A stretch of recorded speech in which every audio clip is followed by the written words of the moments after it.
यशोदनन्दन व्रज जनरञ्जन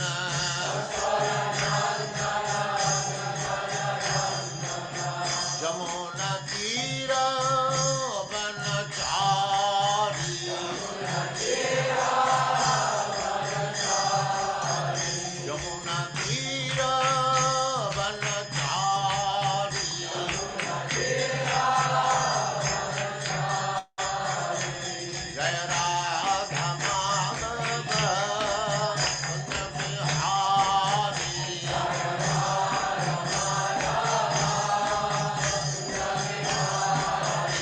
जय राधा माधव कुंज बिहारी जय राधा माधव कुंज बिहारी गोपी जन वल्लभ गिरिवरधारी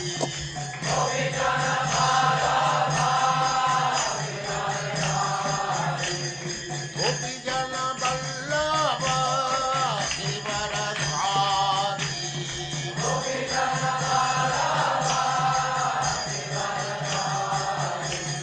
यशोदनन्दन व्रज जनरञ्जन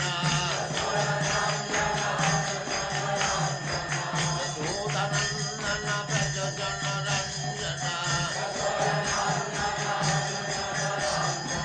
जमुनतीरवनचारी जय राधा माधव कुंज बिहारी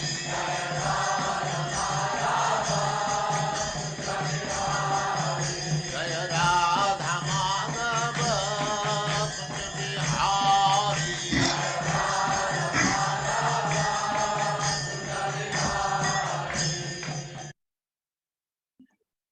ओम नमो भगवते वासुदेवाय। ओम नमो भगवते वासुदेवाय। ओम नमो भगवते वासुदेवाय। ओम नमो भगवते वासुदेवाय। ओम नमो भगवते वासुदेवाय। ओम नमो भगवते वासुदेवाय। नारायणं नमस्कृत्य नरं चैव नरोत्तमं देवीं सरस्वतीं व्यासं तो जयमुदीरये। नष्टप्रायेषु अभद्रेषु नित्यं भागवत सेवया भगवते उत्तमा श्लोके भक्तिर्भवति नैष्ठिकी। हरे कृष्ण। आप सबका स्वागत है। हरे कृष्ण प्रभु जी। कौन सा श्लोक है आज? प्रभु जी 43 है ना जी। मुझे कंफ्यूजन था, 43 है 44 है जी। 43 से पढ़ते हैं। नूनम नृपाणाम त्रिमदोत पथानाम महिमहुश्चालयताम चमूभिः बधात् प्रपन्न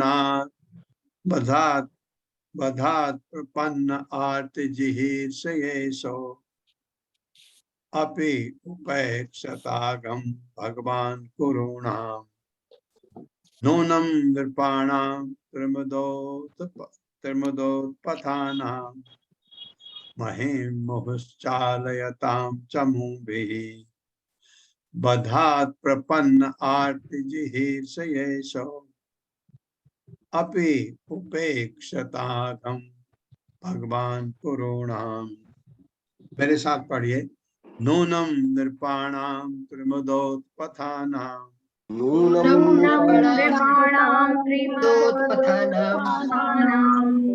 महीमुश्चालयतां चमूभिः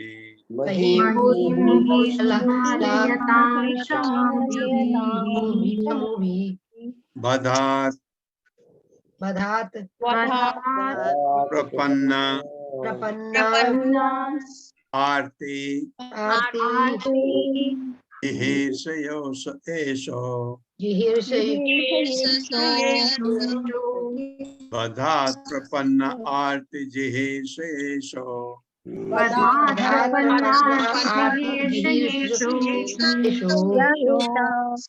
अपि उपेक्षता घम भगवान कुरूणाम अपि उपेक्षिता शब्दार्थ है नूनम निसंदेह नृपाणाम राजाओं के तीन मद उत्पथानाम मिथ्या गर्भ के से बहके हुए महीन पृथ्वी को मुह निरंतर चालयताम शुद्ध करते चमू भी सैनिकों की गति से बदात हत्या के कार्य से प्रपन्न शरणागत आर्त जिहीर से पीड़ितों के दुख को दूर करने के लिए इच्छुक ईशा भगवान ने अपि के बावजूद उपेक्षता प्रतीक्षा की अघम अपराध भगवान कुरुओं के कृष्ण भगवान होते हुए भी तथा पीड़ितों के दुख को सदैव दूर करने की इच्छा रखते हुए भी वे कुरुओं का वध करने से अपने को बचाते रहे।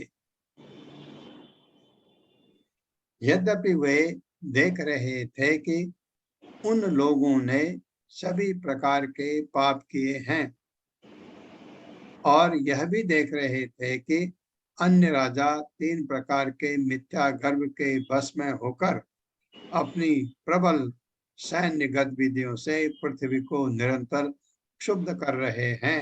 सब राजाओं को भी देख रहे थे, ये कह रहे हैं, फिर भी कुरुओं को वो खुद मारने के हक में नहीं थे, ऐसा मारा उन्होंने। मेरे साथ पढ़िए, कृष्ण भगवान होते हुए भी तथा पीड़ितों के दुख को सदैव दूर करने की इच्छा रखते हुए भी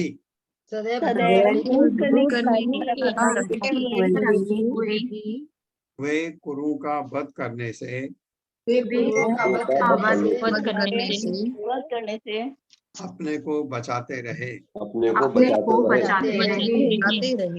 यद्यपि वे देख रहे थे कि उन लोगों ने सभी प्रकार के पाप किए हैं और यह भी देख रहे थे कि अन्य राजा 3 प्रकार के मिथ्या गर्व के वश में होकर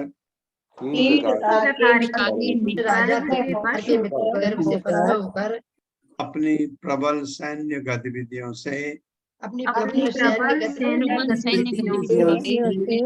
पृथ्वी को निरंतर क्षुब्ध कर रहे हैं।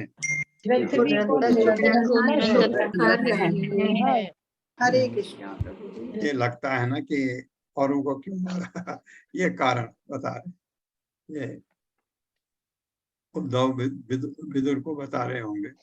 तात्पर्य माता जी। हरे कृष्ण पल्लवी माता जी। हरे कृष्ण माता जी। हरे कृष्ण प्रभु जी। तात्पर्य श्रील प्रभुपाद जी द्वारा। श्रील प्रभुपाद जी की जय। जैसा कि भगवत गीता में घोषणा की गई है, भगवान इस मर्त्य लोक में दुष्टों का वध करने तथा पीड़ित श्रद्धावानों की रक्षा करने के उद्देश्य को पूरा करने के लिए प्रकट होते हैं। इस उद्देश्य के बावजूद भगवान कृष्ण कौरवों द्वारा द्रौपदी के अपमान को तथा पांडवों के प्रति किए जा रहे अन्याय के साथ साथ अपने अपमान को भी सहते रहे। ये प्रश्न उठाया जा सकता है, उन्होंने अपनी उपस्थिति में ऐसे अन्यायों तथा अपमानों को क्यों सहा? उन्होंने कुरुओं को तुरंत दंड क्यों नहीं दिया? जब कौरवों द्वारा सबों की उपस्थिति में द्रौपदी को भरी सभा में नग्न देखने के प्रयास में उन्हें अपमानित किया गया, तो भगवान ने उनके वस्त्र को असीमित रूप से बढ़ाकर उनकी रक्षा की, किंतु उन्होंने अपमान करने वाले पक्ष को तुरंत दंड नहीं दिया। इस चुप्पी का यह अर्थ नहीं होता कि उन्होंने कुरुओं के अपराधों को क्षमा कर दिया था। पृथ्वी पर ऐसे अनेक राजा थे जो तीन प्रकार की संपत्तियों, धन, शिक्षा तथा अनुयायियों के कारण गर्वित हो उठे थे और वे सैन्य बल की गतिविधियों से पृथ्वी को लगातार उद्विग्न बना रहे थे। भगवान इस ताक में थे कि वे सभी कुरुक्षेत्र की युद्ध भूमि में एकत्र हो तो उन सबों का एक साथ सफाया कर दिया जाए, जिससे उनका वध करने का उद्देश्य थोड़े में पूरा हो सके। ईशावीन राजागण या राज्यों के प्रधान जब धन, शिक्षा तथा जनसंख्या वृद्धि से गर्वित हो उठते हैं तो वे सैन्य बल का प्रदर्शन करते हैं और निर्दोषों को कष्ट देते हैं। जब भगवान कृष्ण स्वयं उपस्थित थे तो संसार भर में ऐसे अनेक राजा थे। अतः भगवान ने कुरुक्षेत्र के युद्ध के लिए योजना तैयार की। अपने विश्व रूप के प्राकट्य में भगवान ने वध करने के अपने उद्देश्य को इस प्रकार व्यक्त किया है। मैं अवांछित जनसंख्या को कम करने के लिए क्रूर काल रूप में इस पृथ्वी पर स्वेच्छा से अवतरित हुआ हूँ। मैं तुम पांडवों के अतिरिक्त यहाँ पर एकत्रित सारे लोगों का सफाया कर डालूंगा। यह वध कार्य तुम्हारी भागीदारी की प्रतीक्षा नहीं करेगा, यह पहले से ही नियोजित है। सारे लोग मेरे द्वारा वध किए जाएंगे। यदि तुम युद्ध भूमि में वीर की तरह प्रसिद्ध बनना चाहते हो तो युद्ध में लूटी हुई संपत्ति का भोग करना चाहते हो तो हे सव्यसाची, तुम अविलंब इस वध के निमित्त बनकर इसका श्रेय प्राप्त करो। द्रोण, भीष्म, जयद्रथ, कर्ण तथा अन्य महान योद्धा पहले ही मेरे द्वारा मारे जा चुके हैं। तुम चिंता मत करो, तुम युद्ध करो और महान योद्धा के रूप में विख्यात बनो। भगवद गीता 1.32-34। भगवान सदैव चाहते रहते हैं कि उनका भक्त उनके द्वारा संपन्न किए जाने वाले किसी उपाख्यान का नायक बने। वे अपने भक्त तथा मित्र अर्जुन को कुरुक्षेत्र युद्ध के वीर के रूप में देखना चाहते थे, इसलिए उन्होंने संसार के सारे दुष्टों को एकत्र होने की प्रतीक्षा की। उनके प्रतीक्षा करने का यही कारण है और कोई अन्य कारण नहीं है। हरे कृष्णा प्रभु जी। हरे कृष्ण। ये चीज भगवत गीता जब बाहर कई देशों में ये जब देखा कि 11वां अध्याय में भगवान ने कहा कि मैं तो सब कर चुका हूं, है ना, और अर्जुन को बोला तू अब इसका तो निमित्त मात्र है, अपना यश कमा ले, क्योंकि ये तो मैं इनको मार चुका हूं, लेकिन तो युद्ध में खड़ा हो और इनको मार। भगवान अर्जुन को कहते हैं ऐसा। तो ये बड़ा अच्छा दिक प्रभुपाद ने एक्सप्लेनेशन लिखा है। वो एक जगह नहीं देख रहे थे। द्रौपदी के लिए अत्याचार हुआ, द्रौपदी भगवान की बहुत महान भक्त थी, बचाया भगवान ने। और हालांकि द्रौपदी को वो अच्छा नहीं लगा होगा, इतना देर क्यों लगाई करके, तो लेकिन उसको बचाया, जो करना था। और भगवान नोट कर रहे थे। भीष्म पिता मैंने रोका नहीं, द्रोणाचार्य रोका नहीं।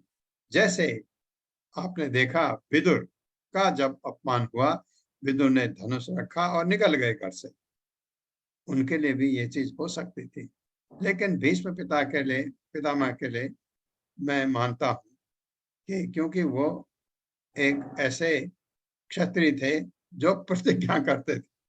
उनकी प्रतिज्ञा थी कि वो मरते दम तक हस्तिनापुर की रक्षा करेंगे, इसलिए उन्होंने छोड़ा नहीं, इसलिए रुके वो, क्योंकि युद्ध होगा तो वो हस्तिनापुर से ही लड़ेंगे। तो हस्तिनापुर के लिए कौन लड़ रहा था? लड़ तो दोनों हस्तिनापुर के लिए रहे थे, पर उसमें जो प्रेजेंट हस्तिनापुर में था तो वो दुर्योधन था। तो ये तो हस्तिनापुर, इनके पास तो कुछ भी नहीं था पांडवों के पास, फिर भी वो हस्तिनापुर के लिए लड़ रहे थे वो भी। तो इसमें भगवान ये सब ऐसा नहीं है कि नोट नहीं कर रहे थे, भगवान ने ये सब नोट किया। द्रोणाचार्य नहीं बोले, क्यों नहीं बोले? अरे विदुर बाहर निकल गया, आप भी निकल जाते। आप सोचते हैं ना ऐसा करना चाहिए था। बड़े बड़े जो लोगों को इतना अत्याचार द्रौपदी के लिए हो रहा है, लोग देख रहे हैं, भगवान भूले नहीं उसको। सबको साथ लेके, इनको भी कौरवों को भी, और जो राजा इतने इतर रहे हैं इधर उधर, सब सैनिक दल बढ़ा करके अपना ये इनका सबका भगवान ने कहा सफाया एक साथ ही करो, जगह जगह करने की जरूरत नहीं है। इकट्ठा किया कुरुक्षेत्र के युद्ध में, जबरदस्ती भगवान कर रहे मार मार मार मार मार मार। ये देखते हुए जब भगवत गीता बाहर किसी देश की मुझे याद नहीं आ रही है, उन्होंने कहा कि भगवत गीता को बैन करो यहाँ, ये तो मर्डरर है कि किससे भगवान कृष्ण के लिए, ये तो कह रहा है लड़ो मारो, ऐसा है ना। वो कहते हैं उठ युद्ध कर, उठ युद्ध कर, इनका सफाया कर, मैं इनको मार चुका हूँ ऐसे। तो वो समझने में उनको देर लगी, बाद में उन्होंने एग्री किया कि वो भगवान के रूप में थे और क्यों मारना चाहते थे। तो भगवत गीता तब उन कंट्री में नहीं तो बैन होने जा रही थी, क्योंकि इसमें तो क्या कहते हैं किलिंग को प्रोत्साहित किया जा रहा है। अगर आप किसी चीज में जैसे आप कहते हैं ये गलत चीज है, लेकिन उसको आप बढ़ावा देते हैं तो वो थोड़ा अटपटा लगता है। और ये हम समझते हैं, ये हिंदू समझते हैं कि भगवान क्या कह रहे थे, तो हर कोई इस चीज को दूसरे ढंग से ले सकता है। तो ये यहाँ जो कहा है कि उनके प्रतीक्षा करने का यही कारण है। और कोई यहाँ जो लास्ट वाला जो प्रभुपाद ने लिखा है, भगवान सदैव चाहते रहते हैं कि उनका भक्त उनके द्वारा संपन्न किए जाने वाले किसी भी उपाख्यान का नायक बने। ये तो चाहते हैं भगवान, लेकिन इससे पहले कहीं लिखा हुआ था भगवान उसको वीर रूप में देखना चाहते थे कुरुक्षेत्र के युद्ध में। भगवान के भक्ति की कहीं भी वाह वाह हो जाए, भगवान बहुत खुश होते हैं उसमें। उनके भक्ति की प्रसन्नता कोई करे, उनके भक्त की कोई सेवा करे, वो अपनी सेवा से भी ज्यादा मानते हैं। इसलिए कहा जाता है भगवान का अगर हमको अध्यात्म में आगे बढ़ना है, भगवान के भक्त की सेवा करनी, ये मिल जाए आपको। भगवान का अच्छा भक्त है तो उससे आपका और कल्याण होगा, क्योंकि वो आपको रास्ता भी आगे बता सकते हैं। ये तो इसलिए भगवान सब एक साथ करने वाले थे, सफाया सबका। 44वां श्लोक है, अजस्य जन्मोत्पथनाशनाय कर्माणि अकर्तुं ग्रहणाय पुंसाम् ननु अन्यथा को अर्हति देह योगम परो गुणानाम उत्कर्म तंत्रम। अजस्य जन्मोत्पथनाशनाय कर्माणि अकर्तुं ग्रहणाय पुंसाम् ननु अन्यथा को अर्हति देह योगम परो गुणानाम उत्कर्म तंत्रम। मेरे साथ पढ़िए, अजस्य जन्मोत्पथनाशनाय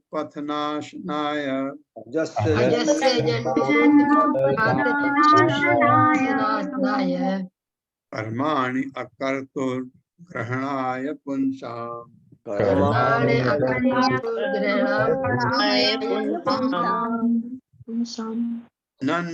नन्वन्यथा है, ननु अन्यथा पढ़ सकते हैं इसको। ननु अन्यथा को अर्हति देह योगम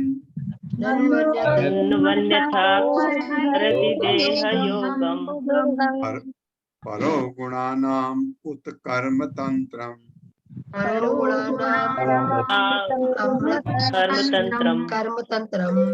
शब्दार्थ है अजस्य अजन्मा का, जन्म प्राकृतिक, उत्पत्त नाशनाय दुष्टों का विनाश करने के लिए, कर्माणि कार्य, अकर्तुः निठल्ले का, ग्रहणाय ग्रहण करने के लिए, पुंसाम सारे व्यक्तियों का, ननु अन्यथा नहीं तो, कह कौन, अर्हति योग्य हो सकता है, देह योगम शरीर का संपर्क, परह दिव्य, गुणानाम तीनों गुणों का, उत क्या कहा जा सकता है, कर्म तंत्रम कार्य कारण का नियम। भावार्थ है भगवान का प्राकट्य दुष्टों का संहार करने के लिए होता है, उनके कार्य दिव्य होते हैं और समस्त व्यक्तियों के समझने के लिए ही किए जाते हैं, अन्यथा समस्त भौतिक गुणों से परे रहने वाले भगवान का इस पृथ्वी में आने का क्या प्रयोजन हो सकता है। मेरे साथ पढ़िए।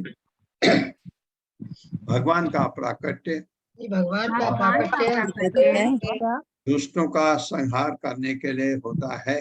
संहार करने के लिए होता है। उनके कार्य दिव्य होते हैं उनके कार्य दिव्य होते हैं और समस्त व्यक्तियों के समझने के लिए और समस्त समझने के लिए ही किए जाते हैं, किए जाते हैं, अन्यथा अन्यथा समस्त भौतिक गुणों से परे रहने वाले समस्त भौतिक गुणों से परे रहने वाले भगवान का इस पृथ्वी में आने का भगवान का इस पृथ्वी पर आने का क्या प्रयोजन हो सकता है। क्या प्रयोजन हो सकता है। तात्पर्य माता जी। हरे कृष्णा शारदा माता जी। हरे कृष्णा माता जी। हरे कृष्णा प्रभु जी।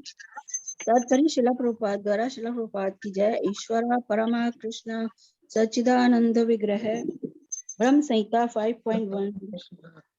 भगवान का स्वरूप नित्य आनंदमय तथा सर्वज्ञ है, अतएव उनका तथाकथित जन्म एक तरह से केवल प्रकट्य होता है। जिस तरह क्षितिज से सूर्य का उत्पन्न होना है, उनका जन्म जीवों जैसा प्रकृति के प्रभाव तथा विगत कर्मों के फलों के बंधन के अंतर्गत नहीं होता। उनके कार्य एवं गतिविधियां स्वतंत्र लीलाएं हैं और भौतिक प्रकृति के कर्म फलों के अधीन नहीं हैं। भगवत गीता 4.14 में कहा गया है, ना माम कर्माणि लिपन्ति ना मे कर्म फले सप्रिहा इति माम यो भजनाति कर्माभिर्नसा बध्यते। जीवों के लिए भगवान द्वारा बनाया गया कर्म का नियम स्वयं भगवान पर लागू नहीं होता, ना ही वे सामान्य जीवों की तरह कर्मों के द्वारा अपने को सुधारने के लिए इच्छुक रहते हैं। साधारण जीव अपने बद्ध जीवन को सुधारने के लिए कर्म करते हैं, किंतु भगवान पहले से समस्त ऐश्वर्य, समस्त बल, समस्त यश, समस्त सौंदर्य, समस्त ज्ञान तथा समस्त त्याग से परिपूर्ण हैं, तो फिर वे सुधार के लिए इच्छा क्यों करें। कोई व्यक्ति किसी भी ऐश्वर्य में उनसे आगे नहीं जा सकता, अतएव सुधार की इच्छा उनके लिए सर्वथा निरर्थक है। मनुष्य को सदैव भगवान तथा सामान्य जीवों के कार्यकलापों में अंतर करना चाहिए, तभी वह भगवान के दिव्य पद के विषय में सही निर्णय पर पहुंच सकता है। जो भगवान की दिव्यता के विषय में किसी निर्णय पर पहुंच जाता है, वह भगवान का भक्त बन सकता है और अपने विगत कर्मों के समस्त फलों से तुरंत मुक्त हो सकता है। कहा गया है, कर्माणि निर्दहति किंतु चा भक्ति भाजाम।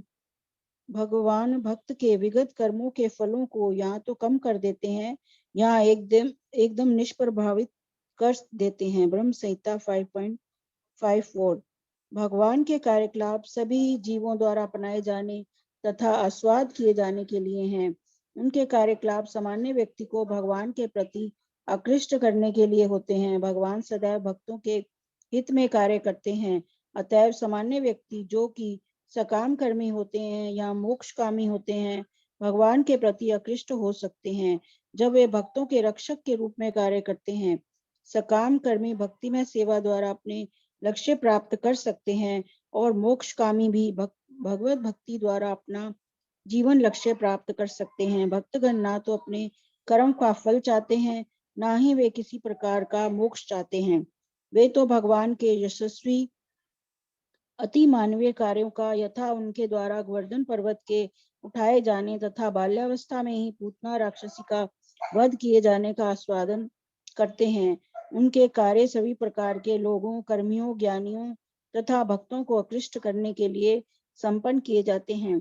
चूंकि वे कर्म के समस्त नियमों से परे हैं, अतएव उनके लिए माया के रूप को स्वीकार करने की संभावना नहीं रहती। जिस प्रकार अपने कर्मों के फलों से बद्ध सामान्य जीव बाध्य हो जाते हैं, उनके प्रकट्य का गौण प्रयोजन दुष्ट असुरों का संहार करने तथा अल्पज्ञों द्वारा अनर्गल नास्तिकतावादी प्रचार को रोकना है। भगवान की हेतु की कृपा से भगवान द्वारा मारे जाने वाले असुरों को मोक्ष प्राप्त होता है। भगवान का सार्थक प्रकट्य सामान्य जन्म से सदैव भिन्न होता है। यहाँ तक कि शुद्ध भक्तों का भी भौतिक देह से कोई संबंध नहीं होता और सच्चिदानंद रूप में प्रकट होने वाले भगवान निश्चित रूप से भौतिक स्वरूप द्वारा परिसीमित नहीं होते। हरे कृष्ण। हरे कृष्ण। सच्चिदानंद, सच्चिद आनंद, इसको भी समझ लीजिए। सच्चिद आनंद, आनंद ये मैं इसलिए कह रहा हूं, कल हम बात कर रहे थे भगवान की इंटरनल पोटेंसी के बारे में। भगवान की जो अंतरंगा शक्ति है वो मुख्य रूप से 3 भागों में बढ़ती है। एक है हलादनी शक्ति, भगवान की प्लेजर पोटेंसी, आनंद, आनंद वाली है हलादनी शक्ति। दूसरी है भगवान की संवित, संवित शक्ति है ज्ञान, जो भगवान का ज्ञान है वो अपूर्व ज्ञान, उसको आप चित कहते हैं। और सचित सत, सत क्या है? इटर्नल, इटर्निटी जो है भगवान की सांदनी, सांदनी पोटेंसी है। 3 शक्तियां हैं, एक है हलादनी, एक है संवित, एक है सांदनी। सांदनी है इटर्निटी, सत का मतलब भगवान इटर्नल हैं, शाश्वत हैं। भगवान अपने को विस्तार कर सकते हैं और अपने को बड़ा अच्छा सवाल एक माता जी ने कल पूछा था, मुझे याद नहीं, शाम की या सुबह की क्लास में।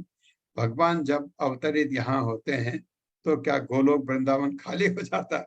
नहीं, भगवान एक क्या, आपने इतने द्वारका में भगवान के इतने महल थे, सब महलों में भगवान रहते थे। ऐसा नहीं कि एक महल में एक रानी से मिलकर फिर दूसरे के तीसरे, ऐसा नहीं, सब जगह, क्योंकि नारद ने देखा, नारद ने बताया ऐसा। तो ये भगवान की इटर्निटी है। भगवान बलराम में अपने को विस्तार कर सकते हैं, भगवान राम में अपने को विस्तार कर सकते हैं। भगवान का विस्तार वो उनकी इटर्निटी है। क्या शक्ति है वो? सांदनी शक्ति। और भगवान का इतना असीम ज्ञान है, आप जानते हैं सारे वेद भगवान से आते हैं। ज्ञान का मतलब वेद, वेद नहीं थे तो ज्ञान था ही नहीं, वेदों से ज्ञान आया। अभी हम आपको अपने को ज्ञानी समझते हैं, बट जो भी है, तो ये जो ज्ञान है, ये नॉलेज पोटेंसी जो है वो भगवान की संवित शक्ति है। इटर्निटी भगवान की सांदनी शक्ति, प्लेजर पोटेंसी भगवान की हलादनी शक्ति है। हलादनी शक्ति को, क्योंकि प्लेजर भगवान का जो आनंद है वो उसका मेन कारण राधा है, इसलिए राधा को हलादनी शक्ति के रूप में लेते हैं हम। तो ये 3 आपको मैं बता रहा हूं कि याद रख लीजिए। संवित, संवित शक्ति जो भगवान की है, नॉलेज पोटेंसी है। और सांदनी जो है वो इटर्निटी की है, शाश्वतता, नित्य। ये ऐसे याद करिए। इसको बहुत ज्यादा एक जगह कहीं भागवतम में, मैं कल गूगल देख रहा था, तो उसमें उन्होंने प्रभुपाद को कोट करा। प्रभुपाद का लेक्चर एक था पूरा, उसका लिंक मैंने पल्लवी माता जी को भेजा। तो अगर उसमें कुछ मिलेगा तो वो आपको ग्रुप में शेयर कर देंगी। तो उससे ज्यादा हमको जानने का जरूरत नहीं। जैसे हलादनी प्लेजर पोटेंसी है, ऐसे ही संवित नॉलेज पोटेंसी है, और सांदनी इटर्निटी है, शाश्वत पोटेंसी भगवान की, जिससे वो सब कुछ, उसको कुछ लोग एग्जिस्टेंशियल पोटेंसी भी बोलते हैं, जो उनका अपना सब कुछ होता है उसके ऊपर। तो ये यहाँ लास्ट में लिखा था सच्चिदानंद, इसलिए मुझे याद आया। भगवान अपने भक्त को हमेशा चाहते हैं भक्त को यश मिले, और भगवान की भक्ति की आप आराधना करें, भगवान आपसे ज्यादा खुश रहते हैं। तो इसलिए वैसे भी कहा जाता है कि भगवान हम कहाँ मिल सकते हैं भगवान हमको। तो अगर हमको भक्ति में आगे बढ़ना है तो भगवान के भक्त को ही मिलना पड़ेगा। भगवान का भक्त जो जिसका और कोई काम नहीं है। हम तो भौतिक जगत में काम करते हैं, रजोगुण में भी, कभी कभी तमोगुणी लोगों से भी आपका संपर्क पड़ता है। पड़ता तो उनका भी है लेकिन उनको असर नहीं होता। इसलिए भगवान के भक्तों से आप संपर्क रखिए, उसी से हमारा कल्याण हो सकता है। क्योंकि भगवान के भक्त से अगर आप बात करते हैं, भगवान का भक्त आपको देखते हैं ना, आप हमेशा खुश रहते हो, हमेशा। तो अगर वो दुखी रहता है तो भगवान का भक्त हो ही नहीं सकता। भगवान का भक्त है जिसको आप कहते हैं, वो कभी दुखी दिखेगा ही नहीं। और कितने भी परेशानी हो जाए, क्योंकि भगवान उसके साथ है, उसको ये विश्वास है, हमेशा खुश रहता है, हमेशा शांत रहता है। तो ये भगवान के भक्तों के गुण हैं, उनकी हमारा कर्तव्य है। अगर हम उनकी सेवा करें तो ये भगवान की सेवा करने से बढ़कर है। इस चीज का आप ध्यान रखिए। आप जो भी करते हैं थोड़ा बहुत, वो उससे आपको बहुत फायदा होता है।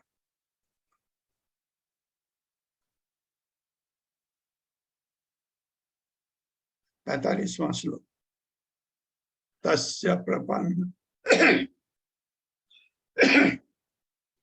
तस्य प्रपन्न अखिल लोकपानां अवस्थितानां अनुशासने स्वे अर्थाय जातस्य यदुस्वजस्य सॉरी वार्तां सखे कीर्तय के तीर्थ कीर्ते। मेरे साथ पढ़िए। तस्य प्रपन्न अखिल लोकपानां तस्य प्रपन्न अखिल लोकपानां माँ को मैंने ऊपर ले लिया है।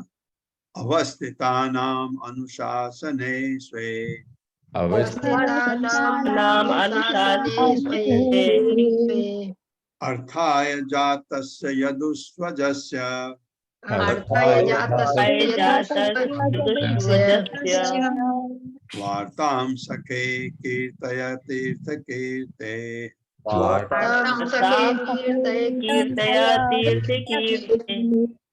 शब्दार्थ है तस्य उसका, प्रपन्न शरणागत, अखिल लोकपानाम संपूर्ण ब्रह्मांड के सारे शासकों के, अवस्थितानाम स्थित, अनुशासने नियंत्रण में, स्वे अपने, अर्थाय स्वार्थ हेतु, जातस्य उत्पन्न होने वाले का, यदुषु यदुकुल में, अजस्य अजन्मा की, वार्ताम कथाएं, सखे हे मित्र, कीर्तया कहो, तीर्थ कीर्ते तीर्थ स्थानों में जिनके यश का वर्णन होता है उन भगवान का।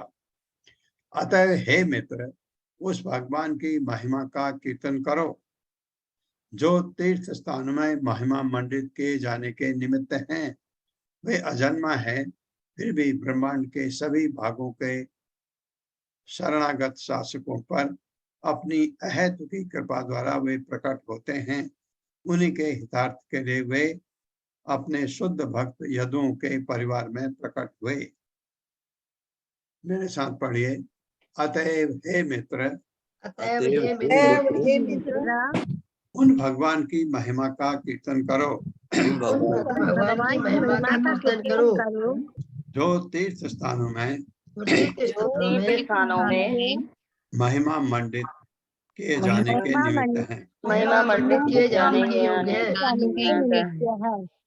वे अजन्मा हैं, फिर भी ब्रह्मांड के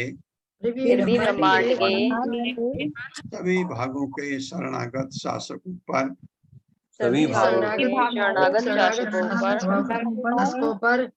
अपनी अहेतु की कृपा द्वारा प्रकट होते हैं।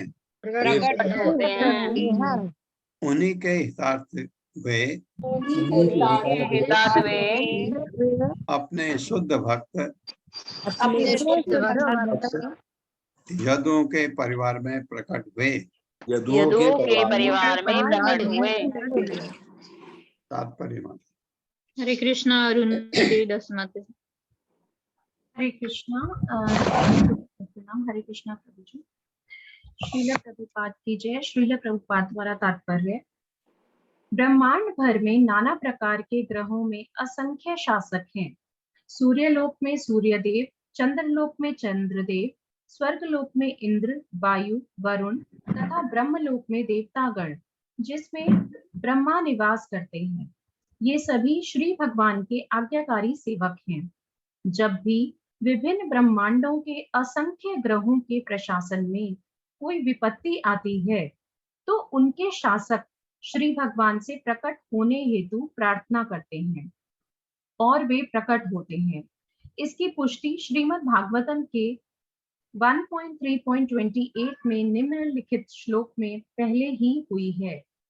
एते चांश कलाः पुंसः कृष्णस्तु भगवान स्वयं इंद्रारि व्याकुलं लोकं मृडयन्ति युगे युगे।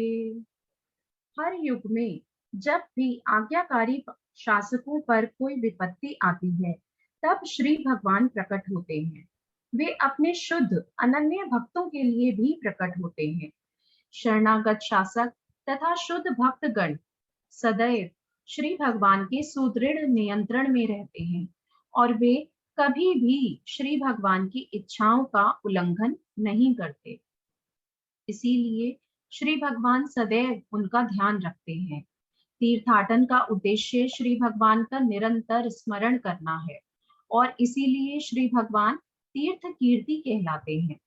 तीर्थ स्थान की यात्रा करने का उद्देश्य श्री भगवान की महिमा के गायन करने का अवसर प्रदान करना है। आज भी यद्यपि समय बदल चुका है, फिर भी भारत में तीर्थ यात्रा के अनेक स्थल हैं। उदाहरणार्थ मथुरा तथा वृंदावन में जहां हमें रहने का अवसर प्राप्त हुआ है, लोग प्रातः काल 4 बजे से जगकर रात होने तक किसी न किसी रूप में श्री भगवान की पवित्र महिमा के गायन में लगे रहते हैं। ऐसे तीर्थ स्थान की शोभा यह है कि मनुष्य को स्वतः श्री भगवान की पवित्र महिमा का स्मरण हो आता है। उनका नाम, यश, गुण, रूप, लीलाएं तथा सात सामग्री श्री भगवान से अभिन्न है। अतः श्री भगवान की महिमा के कीर्तन से श्री भगवान की व्यक्तिगत उपस्थिति का आवाहन होता है। किसी भी समय या कहीं भी शुद्ध भक्तगण मिलकर श्री भगवान की महिमा का कीर्तन करते हैं तो निसंदेह श्री भगवान आकर उपस्थित होते हैं। श्री भगवान ने स्वयं कहा है कि जहां उनके शुद्ध भक्त उनकी महिमाओं का गायन करते हैं, वहां वे सदैव निवास करते हैं। इस प्रकार श्रीमद् भागवतम के 3 स्कंद के अंतर्गत विदुर द्वारा पूछे गए प्रश्न नामक प्रथम अध्याय के भक्ति वेदांत तात्पर्य पूर्ण हुए। हरे कृष्णा प्रभु जी। हरे कृष्णा माता जी। हरे कृष्णा। ये कहा गया तीर्थ स्थानों के महिमा का वर्णन। तीर्थ स्थानों में क्योंकि भगवान की महिमा का वर्णन होता है, भगवान को याद किया जाता है। तीर्थ स्थान इसलिए प्रभुपाद कहते हैं ये पिकनिक स्पॉट नहीं है, जा करके गए, हरिद्वार गए, डुबकी लगाई, आ गए और सोचा हो गया, नहीं हुआ। किसको मिले वहां? किसी को नहीं। तो क्या करने गए? प्रभुपाद कहते हैं। इसलिए तीर्थ स्थान जाने से पहले आप पहले पता करें वहां पर भगवान के भक्त कहाँ रहते हैं। अब तो अगर आपको ये पता लगे कि वहां कोई इस्कॉन का मंदिर है, बस हो गया आपका काम। आप वहां नहाइए गंगा जी में और उनसे मिलके आइए, क्योंकि वो भगवान के भक्त हैं। तो ऐसा हमको किसी ने बताया कि ऋषिकेश में एक मंदिर है, वहां इस्कॉन के डिवोटी रहते हैं। हम गए ऋषिकेश में, हमने नहाया गंगा जी में, फिर हम वहां गए तो पता लगा उन्होंने कहा हम प्रभुपाद को के शिष्य हैं, लेकिन हम इस्कॉन में नहीं हैं। लेकिन कोई बात नहीं, प्रभुपाद के शिष्य हैं। उनसे 10 मिनट बात हुई, बहुत प्रसन्नता हो गई। फिर शाम को ऋषिकेश में मैं विजिटिंग प्रोफेसर था, पढ़ाता था उधर 2 साल के लिए, कभी कभी जाता था। तो शाम को, क्योंकि मेरा तिलक था, गले में कंठ माला थी, तो एक स्टूडेंट जो एमडी कर रहा था वहां जहाँ पढ़ाता था न्यूक्लियर मेडिसिन में, उन्होंने मुझे आकर कहा कि मैं आपसे एक प्रश्न पर्सनल है, मैं पूछ सकता हूँ? हाँ पूछो। कि आप इस्कॉन से जुड़े हैं? मैंने कहा हाँ। तो उसने कहा कि 2 इस्कॉन के डिवोटी शाम को हर सैटरडे को यहाँ एक जगह आते हैं, वहाँ कीर्तन होता है और उसके बाद प्रसाद होता है, आप आना चाहेंगे? मैंने कहा बिल्कुल। तो मैं गया, मैं 2 बार गया उधर। उसके बाद तो कोरोना हो गया, मैं ऑनलाइन पढ़ाया था। तो ये वहाँ गए, उन्होंने पहले प्रवचन दिया, प्रवचन दे करके फिर पहले थोड़ा कीर्तन हुआ, फिर प्रवचन, फिर थोड़ा कीर्तन हुआ, फिर प्रसाद, जैसा होता है। बहुत अच्छा लगा। क्यों अच्छा लगा? क्योंकि हम इस चीज से जुड़े हुए हैं। आपको तो आपका तीर्थ पूरा हो गया।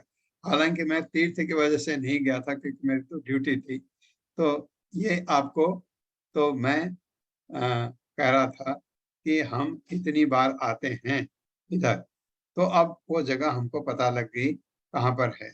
उनसे मेरी बात भी हुई थी, जो ये 2 डिवोटी थे इस्कॉन के। इन्होंने कहा कि वो भी हमको अब साथ हो जाएंगे, हम कोशिश कर रहे हैं ऐसा।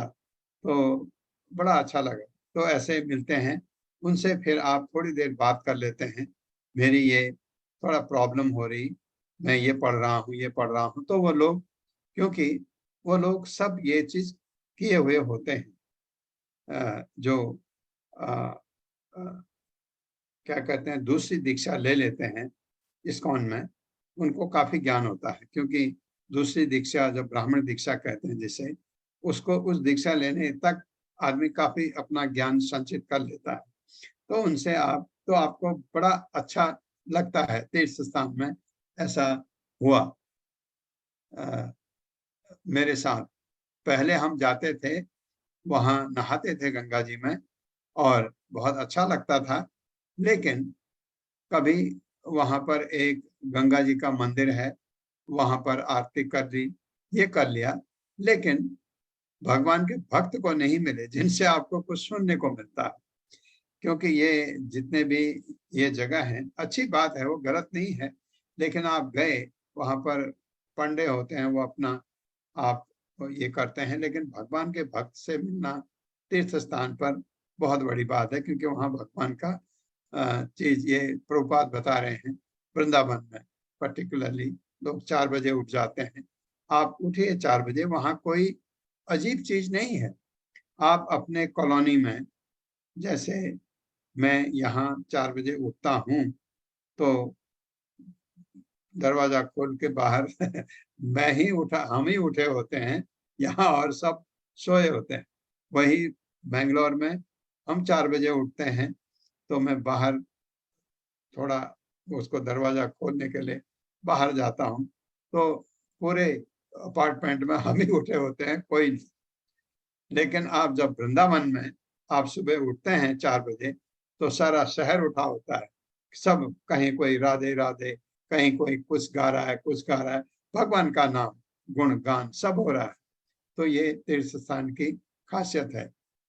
अब हम चलते हैं दूसरे चैप्टर में, तीसरे स्कंद के दूसरे अध्याय में, भगवान कृष्ण का स्मरण। यहाँ भी बात होगी जो विदुर और उसके उद्धव के बीच में। उद्धव बोलेंगे कुछ, तो अभी भगवान कृष्ण का स्मरण कर रहे हैं। तो इससे पहले 5 श्लोक कोई पढ़ना चाहता है? हरे कृष्णा प्रभु जी। शारदा माता जी ने चैट बॉक्स में नाम दिया है शायद। हाँ माता जी पढ़िए। शारदा माता जी।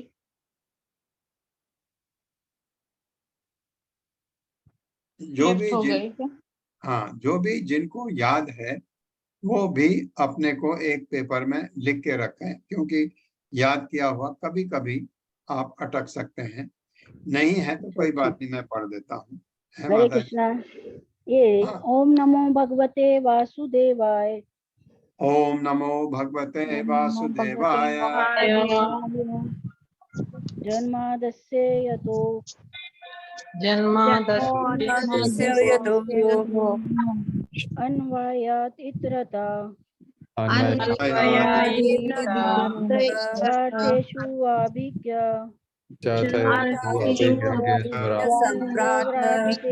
ब्रह्मृद्या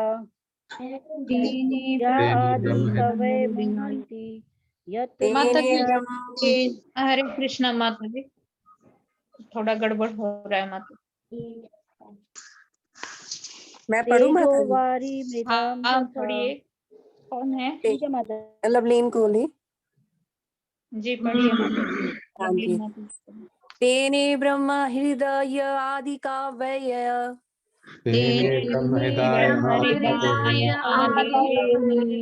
मुहन्ति यतु सूर्यः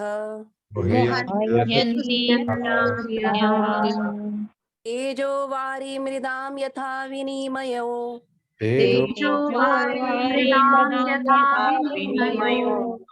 यत्र त्रिसर्गो अमृषा धाम्ना स्वेन सदा निरस्तकुकम्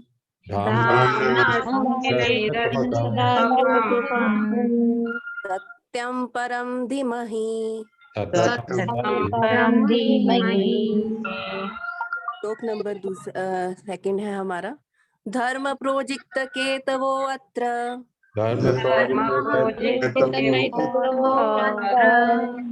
परमो निर्मत्त शरणां सताम्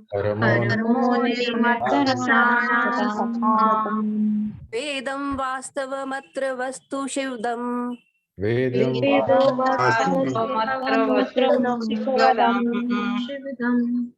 ताप्तरयो अनुमूलनम्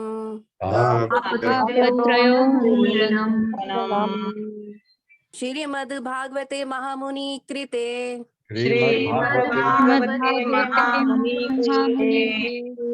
किं वा परेरीश्वरः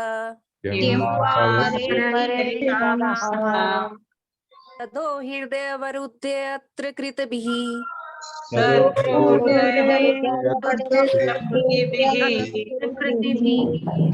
शुशुभस्ति तत्क्षणात्।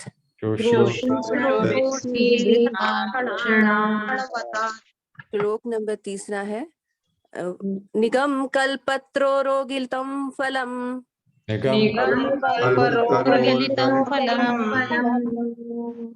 सुख मुखाद अमृत द्रव संयुक्तम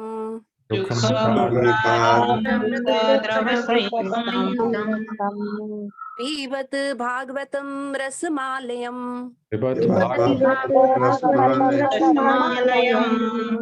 मुहुरहो रसिका भुवि भावुकः।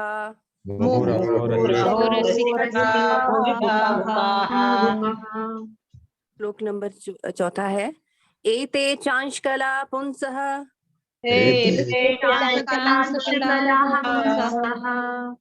कृष्णस्तु भगवान स्वयं इंद्रारी व्याकुलं लोकम् क्रीडयन्ति युगे युगे। श्लोक नंबर 5वां है। जन्म गुह्यो भगवतो य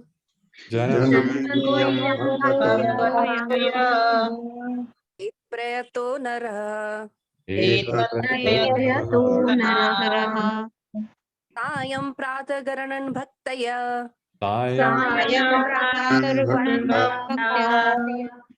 दुःखग्रामादिमुच्यते। हरे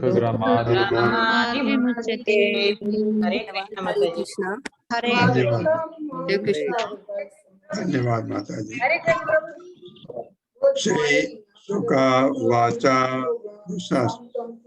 इति भागवतः पृष्टः क्षत्रावार्तां प्रियाशयाम् प्रतिवक्तुं न चोत्सेह औत्कण्ठ्यात् स्मारितेश्वरः।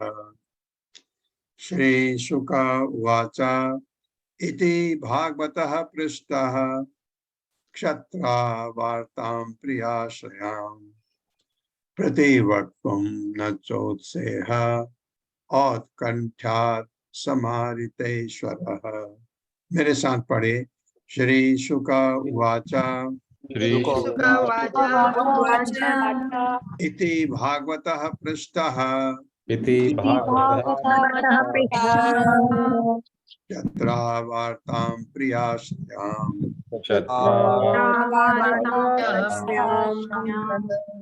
प्रतिवक्तुं न चोत्सेह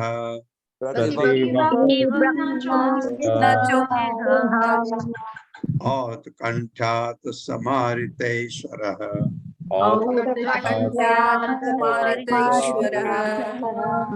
शब्दार्थ है श्री शुक उवाच। श्री सुखदेव गोस्वामी ने कहा इति इस प्रकार भागवत महान भक्त प्रस्ताव पूछे जाने पर क्षत्रा विदुर द्वारा वार्ताम संदेह प्रिय आसन प्रियतम के विषय में प्रतिवक्तुम उत्तर देने के लिए न नहीं च भी उत्सेह उत्सुक हुआ औत्कण्ठ्यात् अत्यधिक उत्सुकता बस स्मराति स्मृति ईश्वर ईश्वर। श्री सुखदेव गोस्वामी ने कहा जब विदुर ने महान भक्त उद्धव से प्रियतम कृष्ण का संदेश बताने के लिए कहा तो भगवान की स्मृति के विषय में अत्यधिक विह्वलता के कारण उद्धव तुरंत उत्तर नहीं दे पाए। मेरे साथ पढ़िए। श्री सुखदेव गोस्वामी ने कहा जब विदुर ने महान भक्त उद्धव से प्रियतम कृष्ण का संदेश बतलाने के लिए कहा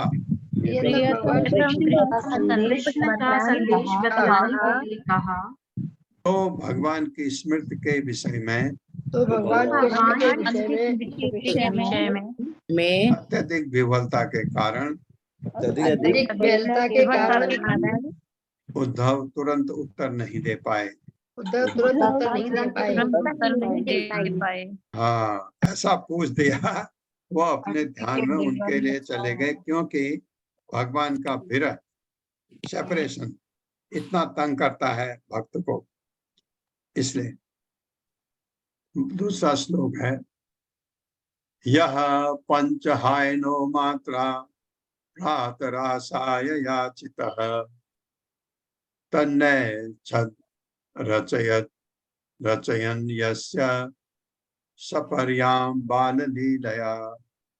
यह पंचहायनो मात्रा भ्रातरासाय याचितः तन्ने छद रचयत रचयन् यस्य सपर्यां बाललीलया। मेरे साथ पढ़िए। यह पंचहायनो मात्रा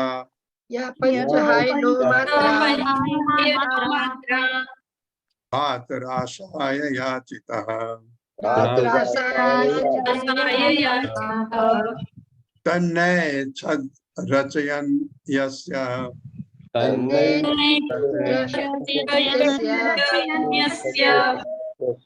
सर्पयां बाललीलया।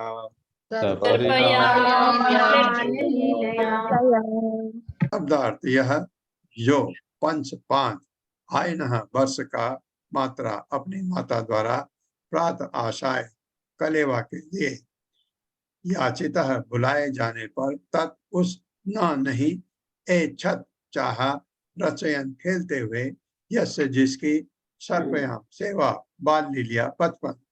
किसकी बात हो रही? उद्धव की।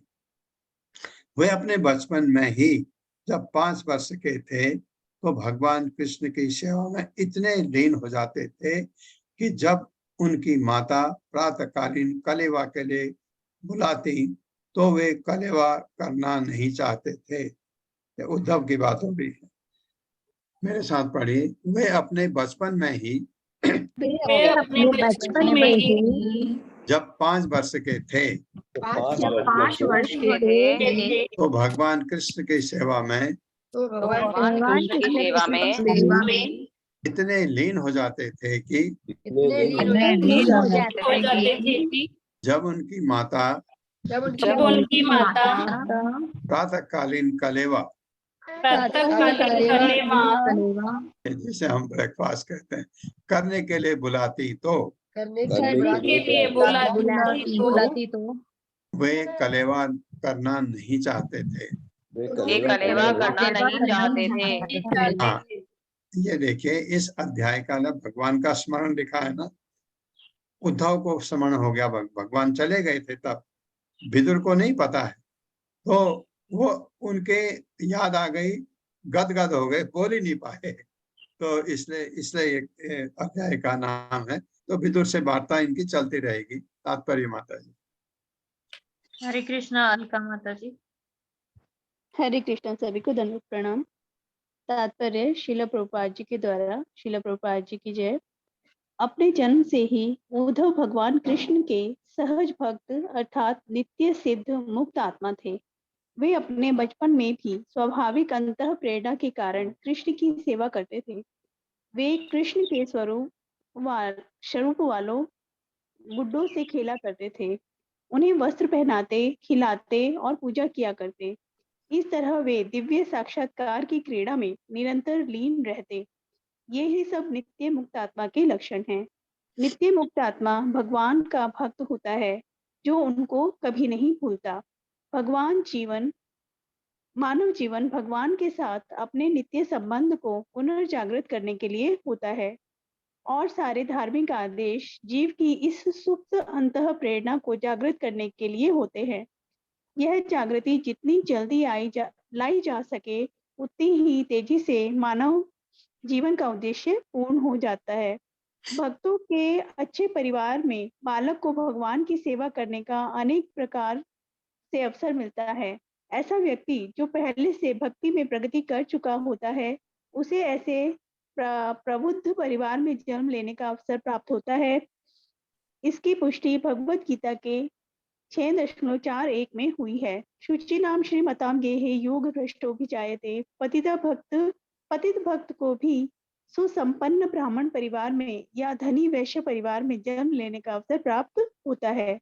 इन दोनों परिवारों में ईश भावनामृत के अनेक बोध को स्वतः पुनर्जीवित करने का अच्छा अवसर रहता है, क्योंकि इन परिवारों में नियमित रूप से भगवान कृष्ण की पूजा की जाती है और बालक को पूजा विधि अर्थात अर्चना का अनुकरण करने का सुअवसर प्राप्त होता है। भक्ति में लोगों को प्रशिक्षित करने के लिए पांचरात्रिक विधि मंदिर पूजा है, जिसके द्वारा नव दीक्षितों को भगवत भक्ति सीखने का अवसर मिलता है। महाराज परीक्षित भी अपने बचपन में कृष्ण के गुड्डों से खेला करते थे। अतः अब भी भारत के अच्छे परिवारों में बच्चों को खेलने के लिए राम तथा कृष्ण के खिलौने या कभी कभी देवताओं के खिलौने दिए जाते हैं, जिससे उनमें भगवान की सेवा करने की प्रवृत्ति उत्पन्न हो।